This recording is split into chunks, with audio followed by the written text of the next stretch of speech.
Hello, everyone. Nicole Coustier with Aurelian Coaching.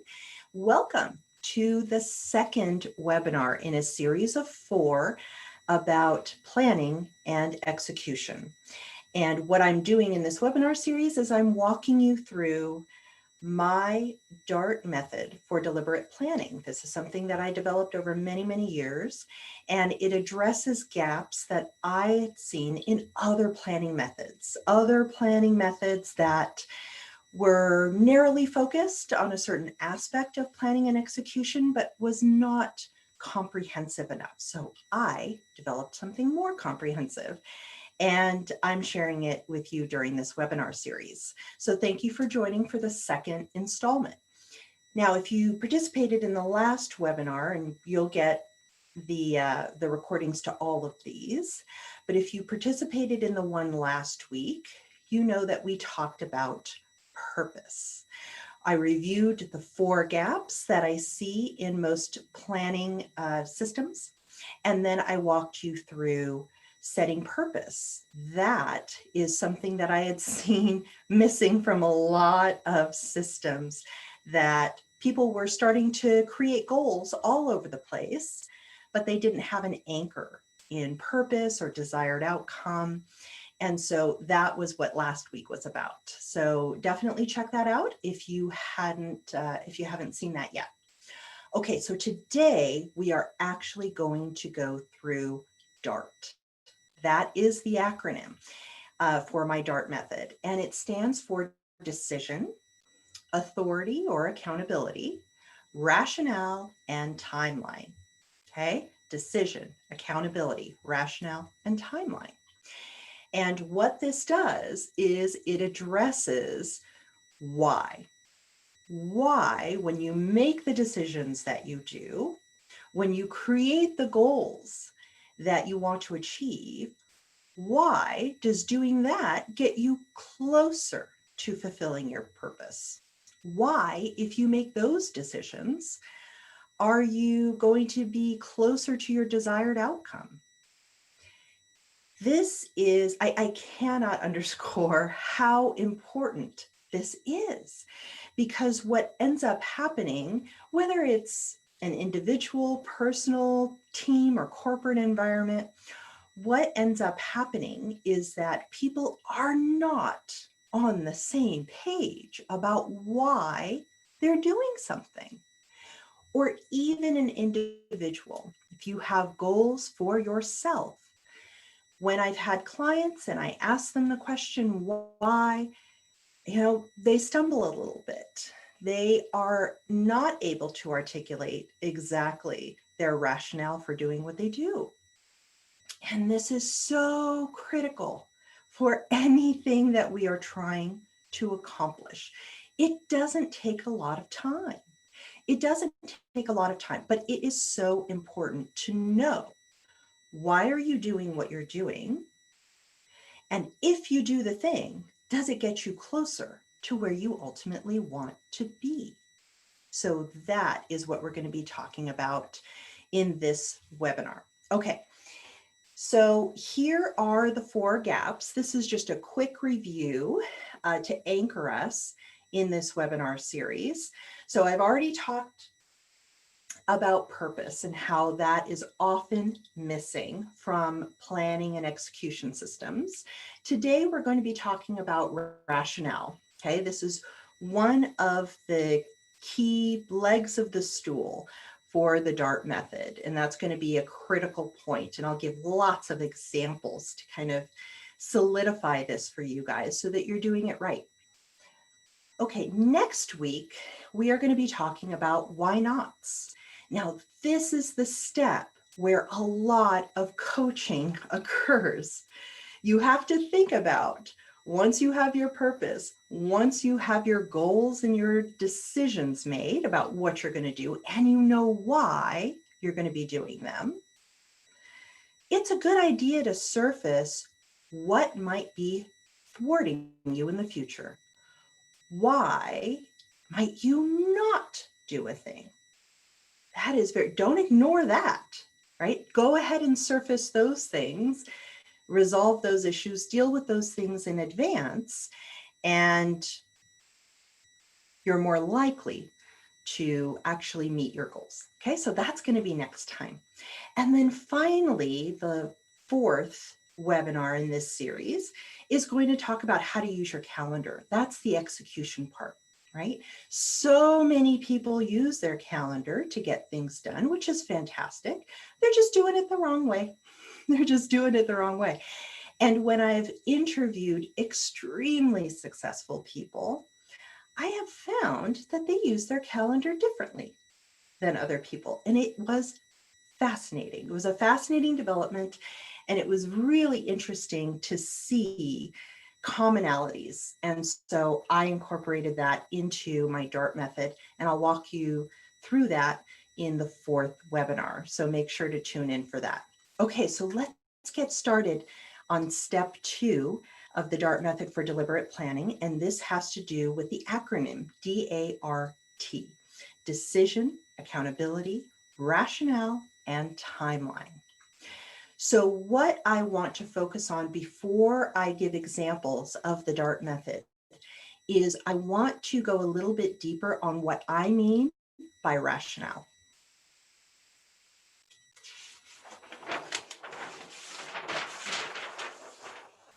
Okay. So rationale is so important because for any decision that you make, for any goal that you set, it allows you to link back your behavior to your purpose and to your desired outcome, desired condition. Depending on the client and the organization I might be working with, they may pick different terms for this. But if you are unable to articulate rationale, what ends up happening is you get lost. You get lost. And what I've seen in corporate environments in the past is that when there are layers to an organization and you have employees that have SMART goals, in the middle of the year, they're no longer focused on those goals. And you have to wonder what happened. You know, when we started out the year, those goals were very relevant. Everybody was excited about them. Okay. But if they were not anchored in how either those goals get the employee closer to what they want to ultimately accomplish, or if those goals are not clear about how that employee's behavior and meeting their goals actually serves a larger organizational purpose, wow, those goals fell to the wayside pretty quickly. Or what ended up happening is that people were working on their goals, but they were really frustrated because they didn't understand, like, why am I doing this? I heard that a lot. I'm doing it because so-and-so told me to do it, but I don't get it. I don't get it, right? And so either the employee is doing work that is not linked to any larger purpose, and then it's just busy work, right? That has no anchor, right? Or the employee's work is really important for serving the larger purpose. They just don't know what it is. They don't know what that larger purpose is. And they need to be educated and told, this is why you're doing, this is why you are so critical. This is why your work is helping to serve a greater purpose. And that helps with motivation, that helps with drive, it helps with judgment, right? When you have employees who get it, who know why they're doing the thing that they're doing, as they're going along and as they're performing, they're going to use better judgment in executing on those goals. Because if they know what the ultimate purpose is, if they know what desired condition they're striving for within the organization, okay, the next time they're on a call and that call goes sideways, okay, rather than throwing up their hands, they might think strategically, what's a way around this in order to get here, right? So you're arming your employees with more information, better tools for them to use better judgment. And then you start to see the team actually coming together a little bit better to execute on those goals that you guys set at the beginning of the year. So this is so important. Now, one thing that I want to caution people on when they're thinking about rationale is that two things. One is you don't want to fall into the trap of, well, isn't it obvious? Isn't, that is something that if you are finding that when you ask the question of yourself, why does this get you closer? And you're like, it's clear to me. I would just pause and see if you can surface what the assumptions are in your thinking that are making that feel so obvious. I'll give you an example. So I was working with a digital marketing firm, and they were a small company, a lot of wonderful hard workers, very talented people. And they had SMART goals for all of their employees, which was great. They did, 3 to 5 year strategic planning, which is fantastic. So these are all the elements that an organization needs in order to give themselves a roadmap and actually succeed at all levels, right? Well, there was one, so this was back in 2019. So this was for 2020, and which has completely gone sideways, right? 2020. I don't know any company who set goals in 2019 where 2020 they're like, yep, that's exactly right. It's same, right? 2020 has really put a wrench in things, right? Which is if you don't have your purpose and ultimate desired outcome, 2020 external circumstances changing can thwart the whole thing. But if you are anchored in some of this stuff, then course corrections become a lot easier when there are externalities that are at play. So this company said that they had a goal to quadruple their outreach efforts. And, they use SMART goals. So it was specific and measurable and attainable, realistic, time-based, all of that stuff. So you guys are familiar with SMART goals. Lots of people use them, right? The thing that isn't in SMART goals is why. Why are you going to do that thing? So I asked the question, why are you doing that? And I got the looks of, well, isn't it obvious? And I said, I'm playing devil's advocate here. Just tell me why increasing your outreach efforts by 4x is going to get you where you want to go. And it was fascinating, guys. It was fascinating because there was one member of the leadership team who said, well, we're trying to double sales. And so the rationale for 4xing the outreach efforts was to double sales. So interesting, because and I didn't have to ask the follow-up question. There was another member of the leadership team who said, oh, do we have data on that conversion? If we put out 4x, do we really expect to double our sales?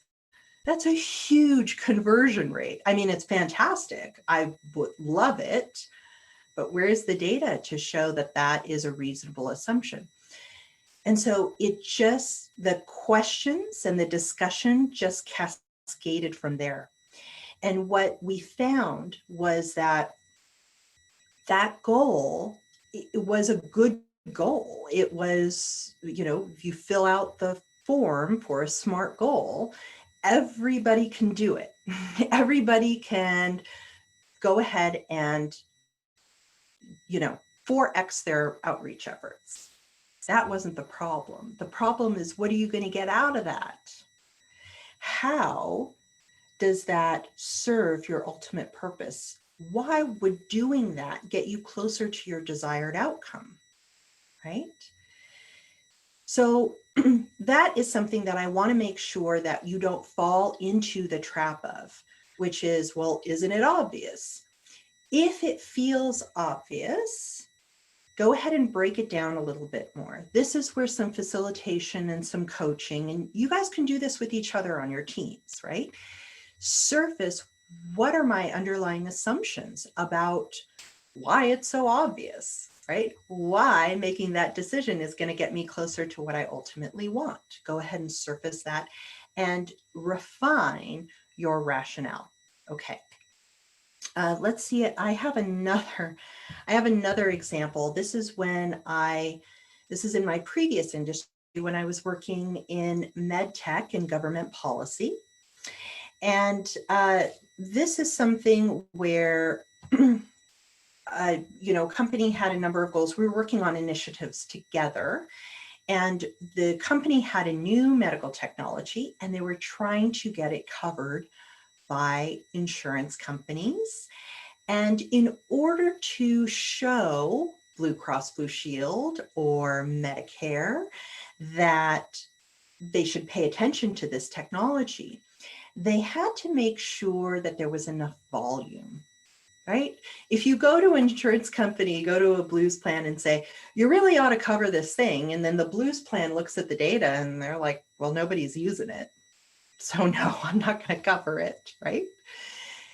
They realize that they need to actually get some volume and get some cases in order to demonstrate to the insurance companies that it's a worthwhile technology and it actually helps patients.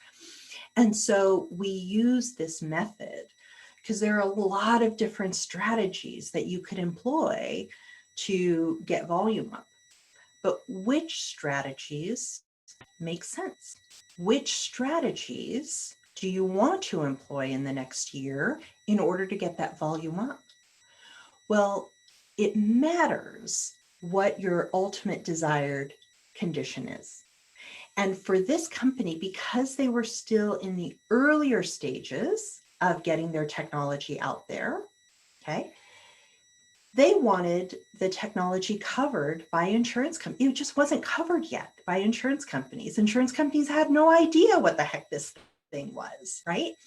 So as they're making decisions about the next quarter, about the next half year to get that volume up, the decisions are slightly different than if it were a very established technology and they wanted to get the volume up, right? Because in that case, maybe it is already covered by insurance companies and your ultimate purpose is sales.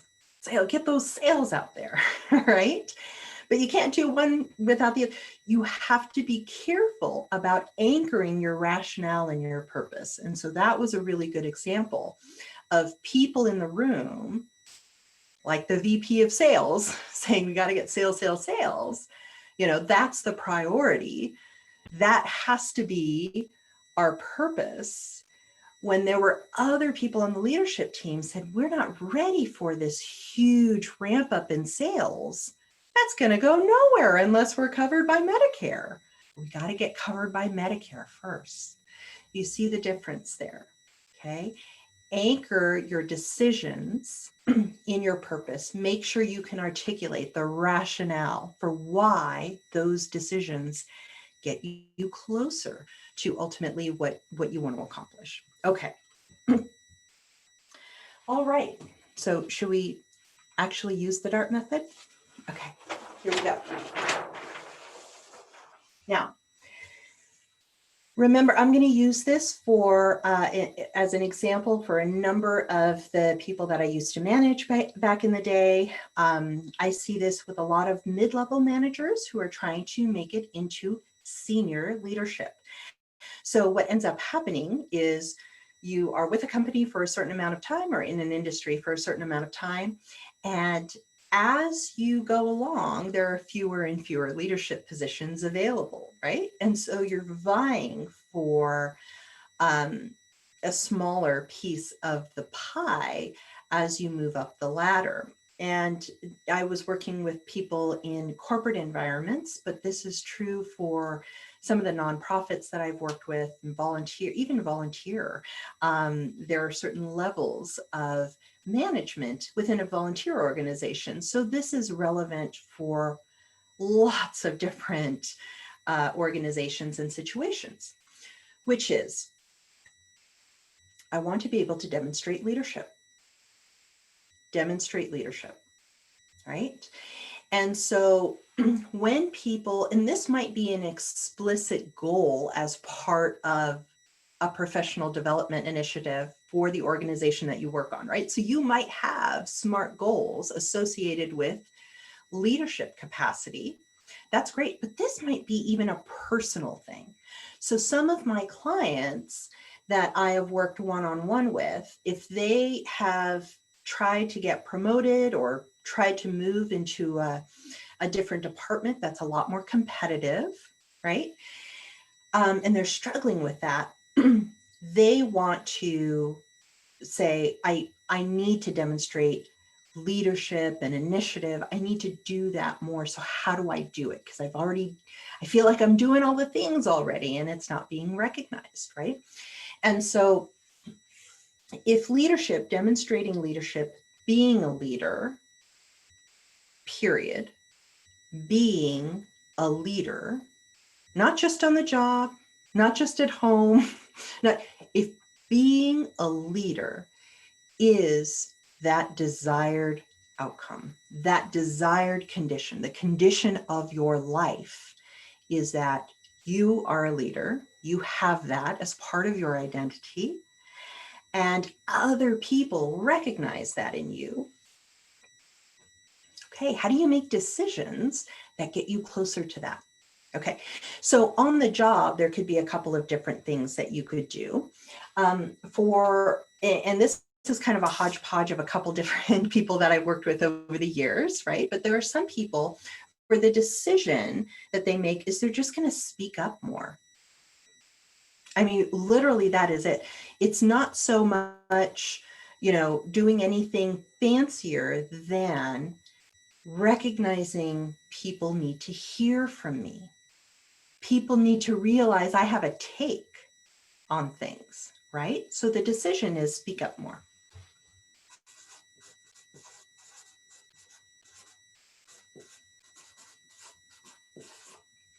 Okay, remember A is authority, or who's going to be accountable to this, and that's just the individual, right? So I'm just going to put me here.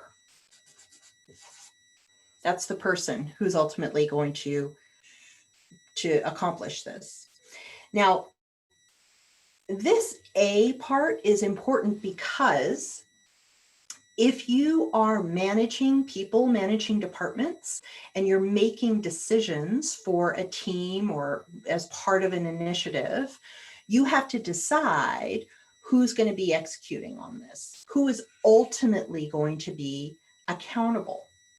Now, what's really important in the A line is that it needs to be a name or a role, a name of an individual or a specific role or title within the team or the organization. Okay. It is not there.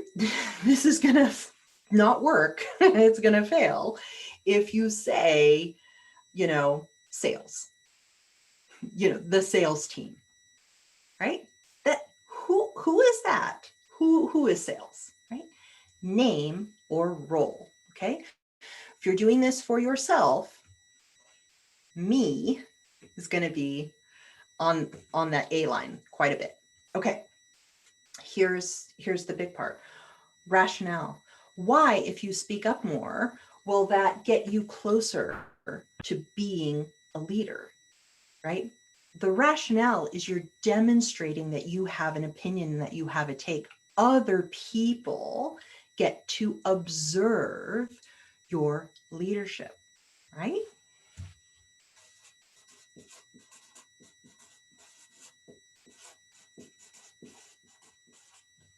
Right. So if you want to demonstrate leadership in order to get ahead, you need to show others. You need to show them. And one way is just speaking up more. Okay. And then the timeline, right? Timeline can be any number of things, right? It could be, when are you going to start it? A lot of times when I'm working with clients and the decisions that we're making through the D.A.R.T method are uncomfortable for them because they're pushing the envelope, you have to decide when to start, right? So a lot of times people agree to something. Yeah, I'm gonna start speaking up more. I will definitely do that. Okay, great. It can't end there. You know, pull up your calendar. What meeting do you have next? When are you going to do this new thing? Not just leave it out there that you're going to look for opportunities and blah, blah, blah, no. At next Thursday's meeting, right, where we're discussing blah, blah, I'm going to pipe up. I'm going to pipe up, right?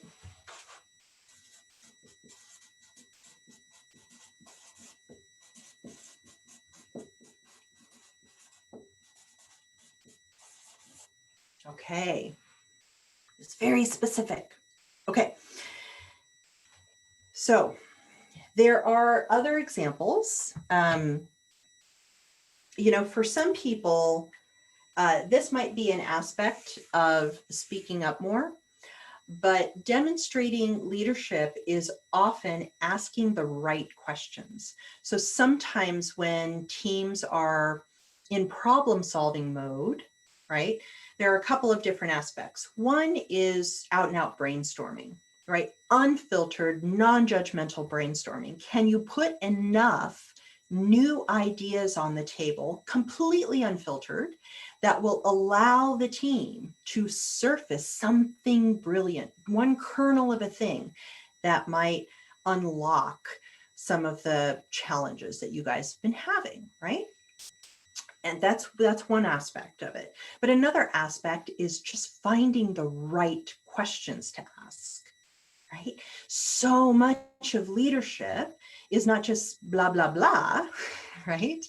But is also asking really good questions, the right questions to unlock, right? So it could be brainstorming, it could be asking the right questions, but these are some other things that people that I've been working with in the past have decided to do as part of their desired outcome to be a leader.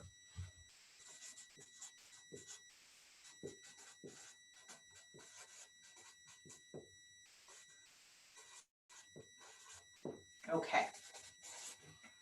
They're the ones who are going to be doing that. Okay, so that's that. Okay, so R, why is this? Is it so obvious why asking the right questions demonstrates leadership? I mean, maybe, but what is the ultimate contribution, right? The rationale is that asking the right questions unlocks what? It unlocks the team's wisdom, right? You get people on the right path. So that is the rationale here. Other people could have different rationale. It's fine. Just make sure that you know why you're doing this. Make sure it makes sense. It's not so obvious, right? Your rationale for asking the right questions might be different from somebody else's. That's fine. But make sure you know why you're doing it. Okay.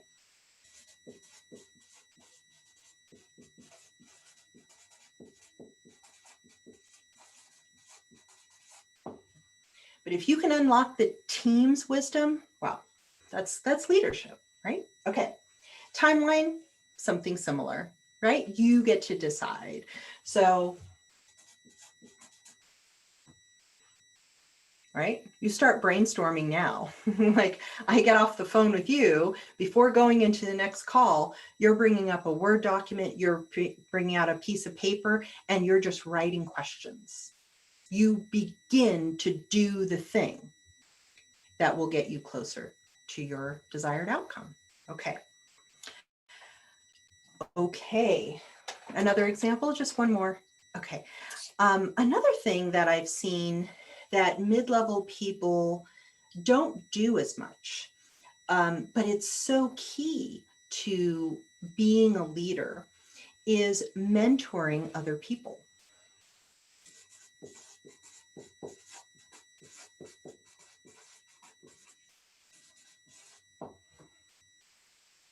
how do you mentor? Right? What are you going to do to show other people how they can do things, give them insight, give them your own experience, right? Mentoring is not about telling people what to do necessarily, right? But you can demonstrate leadership by sharing your own experiences, right? It establishes authority, it establishes your expertise to share your experience, right?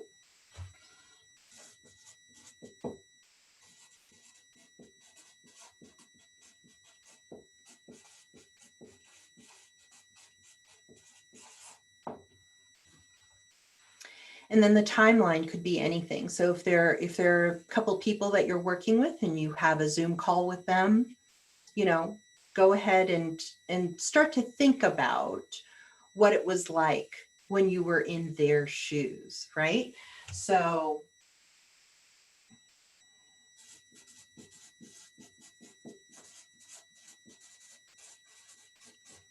right, you can start to share those experiences. That's how you're going to mentor others, right? So hopefully this helps.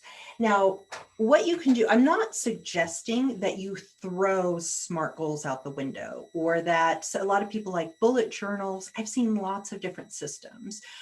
You don't necessarily have to throw those out. But this part of the D.A.R.T method where you tap into rationale for why doing something is going to get you closer to your desired outcome, that is one of the gaps that I've seen in other planning systems. So the D.A.R.T method could be used alongside other planning systems.